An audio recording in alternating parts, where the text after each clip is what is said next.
কুজোরও যেমন মাঝে মাঝে চিত হয়ে শোয়ার ইচ্ছে হয়, ঠিক তেমনি অন্ধভক্তদের বিশ্বাস করতে ইচ্ছে হয় যে মোদির আমলে ভারতের অর্থনীতি বিশ্বের সেরা হয়ে উঠেছে। আর মাঝে মাঝে সে সমস্ত অদ্ভুতুড়ে তথ্য এবং পরিসংখ্যান তারা হাজির করার চেষ্টা করে, যা দেখে ঢাকার কুট্টির ঘোড়াতেও অট্টহাসি হাসবে। কেন বলছি এ কথা? সম্প্রতি ভারতের নীতি আয়োগের সিইও বি.ভি. সুব্রমণিয়াম দাবি করেছেন, জাপানকে পেছনে ফেলে ভারত এখন বিশ্বের চতুর্থ অর্থশক্তি। আর এই দাবির সূত্র হিসেবে তিনি আইএমএফ বা আন্তর্জাতিক অর্থভান্ডারের কথা উল্লেখ করেছেন। তার দাবি, জাপানকে টপকে ভারত এখন বিশ্বের অর্থনীতিতে 4 নম্বর জায়গা নিয়ে নিয়েছে। প্রথমেই বলি, এই কথাটা একেবারেই মিথ্যে, কারণ আইএমএফ স্পষ্ট বলেছে এটা এখনো হয়নি, তবে আইএমএফ এর অনুমান এটা 2025 সালে হবে। মানে মোদিকে খুশি করতে গিয়ে এবং বিহারের ভোট প্রচারে হাওয়া তুলতে গিয়ে সুব্রমণিয়ামকে এই মিথ্যাটা বলতে হয়েছে। তবে তর্কের খাতিরে আমরা যদি ধরেই নিই ভারতের অর্থনীতি 4 নম্বরে পৌঁছে গেছে, তাহলে তাতে কি অর্থনীতির বিরাট উন্নতি হয়েছে বোঝানো হয়, নাকি তার জন্য দরকার আরো কিছু তথ্য ও পরিসংখ্যানকে সামনে আনা?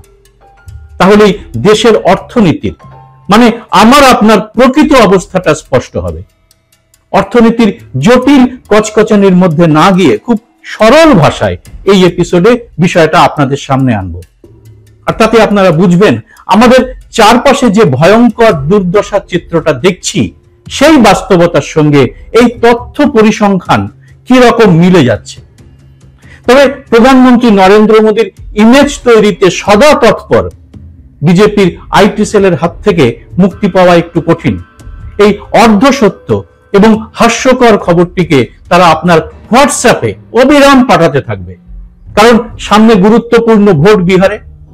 আর এর মুখের মতো জবাব দেওয়ার জন্য আপনার হাতে থাকা দরকার প্রকৃত তথ্য। এই এপিসোডটা সেই জন্যই করলাম।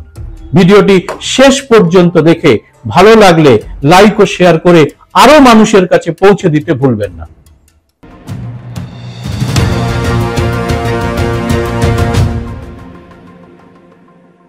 নমস্কার, সবাইকে স্বাগত। আমি সুব্রত বসু।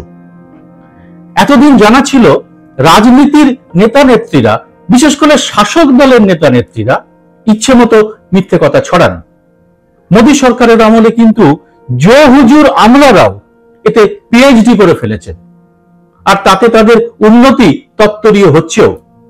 কদিন আগে গদি মিডিয়ায় করাচি ইসলামাবাদ দখলের রাতভর জলসা দেখেছেন, কিন্তু সেই মিথ্যার বেলুনে একেবারে আলফিন ফুটিয়ে চুপসে দিয়েছেন আমেরিকার প্রেসিডেন্ট ডোনাল্ড ট্রাম্প।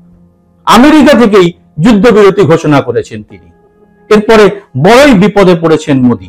তাই এবার আসরে নীতি আয়োগ। এমন ভাবার কোনো কারণ নেই যে সিইও সাহেব না জেনে কিছু বলছেন।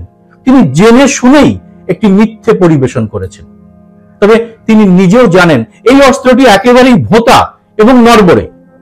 আইএমএফ সত্যি যা বলেছে সেটা হলো 2025-এ ভারতের জিডিপি জাপানকে টপকে যেতে পারে। 2025 শেষ হতে এখনো 7 মাস দেরি। তবে অর্থনীতির প্রথম বর্ষের ছাত্রও জানে শুধু জিডিপি দিয়ে কোনো দেশের মানুষের অর্থনৈতিক অবস্থা বোঝা যায় না। তা বুঝতে গেলে মাথা পিছু আয়ের হিসেব বা জিডিপি পার ক্যাপিটাও দেখতে হয়। সে তো দেখব, কিন্তু তার আগে বরং দেখা যাক এত বড় কাণ্ড হলো, কিন্তু এই খবরটা গদি মিডিয়ার রাত 8টা-9টার কলতলার আসরে ফাটিয়ে বলা হলো না কেন? কারণ তাহলেই তো ঝুলি থেকে আসল বেড়ালটা বেরিয়ে পড়বে। হিসেবটা আসলে এতটাই নড়বড়ে যে এটাকে দাঁড় করানোই মুশকিল। জাপানের চেয়ে ভারতের অর্থনীতি মজবুত, এটা বোঝাতে গেলে একটা বাচ্চাও হাসতে হাসতে প্যান্ট ভিজিয়ে ফেলতে পারে। এবার আসুন তথ্যের জগতে। কিছুদিন আগে বিশ্বব্যাংক জানিয়েছিল ভারত একটি কম আয়ের দেশ, মানে এই দেশের মাথা পিছু আয় যাচ্ছে তাই রকমের কম। কত কম সেটা বোঝার জন্য নিজের পকেটে বা ব্যাংকের পাসবইয়ের দিকে তাকালেই হবে। একই সঙ্গে বাজারে হাটে গেলেও চলবে। জাপানের সঙ্গে তুলনায় পরে আসছি, তার আগে নিজের ঘরের হিসেবটা সেরে নেওয়া যাক। তথ্য বলছে আমাদের মাথা পিছু আয় এখন $2,880। $1 মানে 80 টাকার একটু বেশি। তবে আমলা সাহেবের মুখ রাখার জন্য 80 টাকাই ধরা যাক, মানে বছরে 2,30,000 টাকার মতো, মানে মাসে 19,200 টাকা। অর্থাৎ ভারতবাসীর মাথা পিছু আয় মাসে 19,200 টাকা। এই আয়ের হিসেবে কিন্তু একটু গোলমাল আছে, কারণ এটা গড় হিসেব, মানে আদানি, আম্বানি, রামু কাকা, রহিম চাচা, বেকার যুবক যুবতী সবাইকে ধরেই এই মাথা পিছু আয় ধরা হয়েছে। মানে আপনার বাড়ির যে বেকারটির কোনো রোজগার নেই বলে আপনি মাথা খুঁড়ছেন, এই হিসেবে তারও আয় মোটামুটি 19,000 টাকা। তথ্য বলছে এখন ভারতের মাথা পিছু যা আয়, জাপানে এই আয় ছিল আজ থেকে 70 বছর আগে, মানে 50-এর দশকে। মানে তখন পর্দায় হিরো ছিলেন দিলীপ কুমার, হিরোইন মধুবালা বা আরো কেউ। এই 70-75 বছরে জাপান যে কতটা এগিয়ে গেছে তা গদি মিডিয়া আর আমলারা নিজেরা খুব ভালোই জানেন। অনেকে জাপান টাপান জানো, কতটা এগিয়েছে এখন জাপানের মাথা পিছু আয়? চোখ কপালে তুলবেন না, এখন জাপানের মাথা পিছু আয় $34,000। আমাদের 2,880 আর ওদের 34,000, মানে 10 গুণেরও বেশি। একটু টাকায় ভেঙে মাসের হিসেবে এনে দেখবেন। দেখুন, মানে মাসে ভারতীয় মুদ্রায় দাঁড়াচ্ছে 2,26,000 টাকা। আমাদের মাসে রোজগার গড়ে 19,000 টাকা, আর জাপানের 2,26,000 টাকা। তা জাপান দূর কি বাত, মাথা পিছু আয় ভারত এখন আফ্রিকার কেনিয়া, মরক্কো, লিবিয়ার মতো দেশের থেকেও পিছিয়ে। তবে এখানে সৌদি আরবের উদাহরণ দেওয়া যেতে পারে, কারণ সৌদি আরব থেকে ভারতে দিনমজুর হয়ে কেউ কাজ করতে আসেন কি? না, আসেন না, বরং ভারত থেকে সেখানে যান হাজার হাজার মানুষ। তা সৌদির জিডিপি কত? ভারতের থেকে অনেক অনেক কম, মাত্র $1.1 ট্রিলিয়ন, আর ভারতের প্রায় 4 ট্রিলিয়ন। মানে সৌদির জিডিপি আমাদের সিকি ভাগ, কিন্তু মাথা পিছু আয় কত? ভারতের যেখানে $2,880, সেখানে সৌদির মাথা পিছু আয় $30,776। মানে একদিকে 3,000 আর একদিকে 30,000।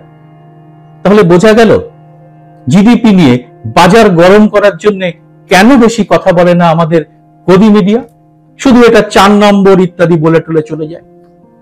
আসলে মাথা পিছু আয়ের তালিকায় ভারত এখন 197টি দেশের মধ্যে 136 নম্বরে, আর সৌদি আরব 15 নম্বরে।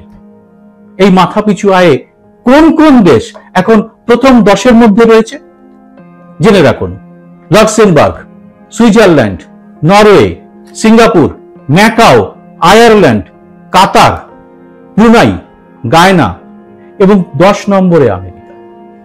তাহলে জিডিপি বা গ্রস ডোমেস্টিক প্রোডাক্ট বেশি হলেই অর্থনীতি ঘুরে দাঁড়িয়েছে বলা যাবে কি? না, যাবে না। অর্থনীতিতে মাথা পিছু আয়ের সঙ্গে আরো কয়েকটা জিনিস দেখা হয়। এবার আসছি সেই বিষয়।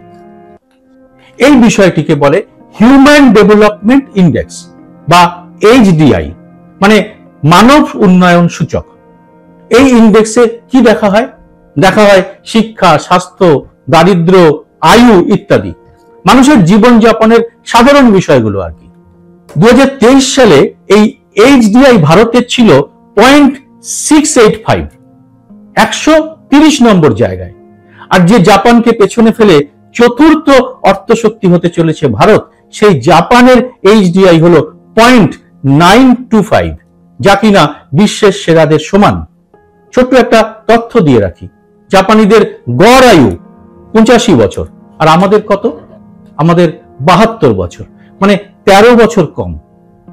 এর বাইরে যদি ভাবতে হয় আমাদের পরিবহনের সঙ্গে জাপানের ট্রান্সপোর্ট সিস্টেমের, তাহলে প্রধানমন্ত্রীর সাধের বন্দে ভারত জাপানের লাস্ট বেঞ্চে গিয়ে বসবে। আর শিক্ষা ও স্বাস্থ্য, নিজেদের চারপাশটা দেখে নিলেই বুঝতে পারবেন আমরা কোথায় রয়েছি।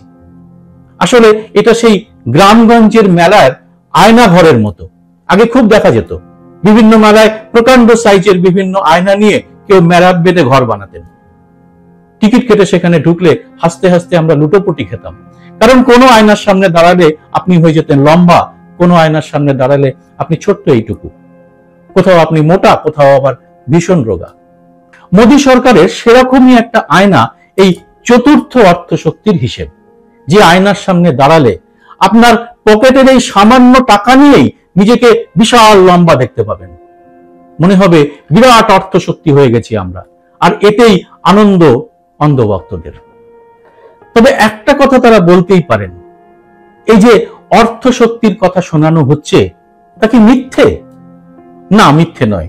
এর আসল কারণটা লুকিয়ে আছে ভারতের জনসংখ্যার মধ্যে, আর এই জনসংখ্যার 1% মানেও 1,40,00,000,000, এবং এই 1%-এর হাতে রয়েছে বিপুল সম্পদ এবং অর্থ, আর তাদের এই বিপুল সম্পদ ক্রমশ বেড়েই চলেছে লাফিয়ে লাফিয়ে, আর এতে আপনারও রোজগার বেড়ে যাওয়া দেখানো হচ্ছে। হিসেব বলছে ভারতের 1% ধনীর কাছে রয়েছে দেশের 40.5% সম্পদ, আর এই 1%-এর আয় বাদ দিলে দেশের জিডিপি এক ধাক্কায় 40% কমে যাবে। মানে ভারতের অর্থনীতির হিসেব থেকে এই 1%কে যদি তুলে ফেলে দেন, তবে আমাদের জিডিপি আফ্রিকার যে কোনো অতি দরিদ্র দেশের সমান হয়ে যাবে। এটাই বাস্তব। তা অন্ধভক্তরা মানুন বা না মানুন তাতে অর্থনীতির কিচ্ছু যায় আসে না। জাপান বহু দূরের স্বপ্ন, লক্ষ্মীর ভান্ডার, লাডলি বহেনার দেশ ভারতবর্ষে বিনামূল্যে 80 কোটি লোককে এখনো রেশন দিয়ে বা সরকারি অনুদান দিয়ে চালাতে হয়।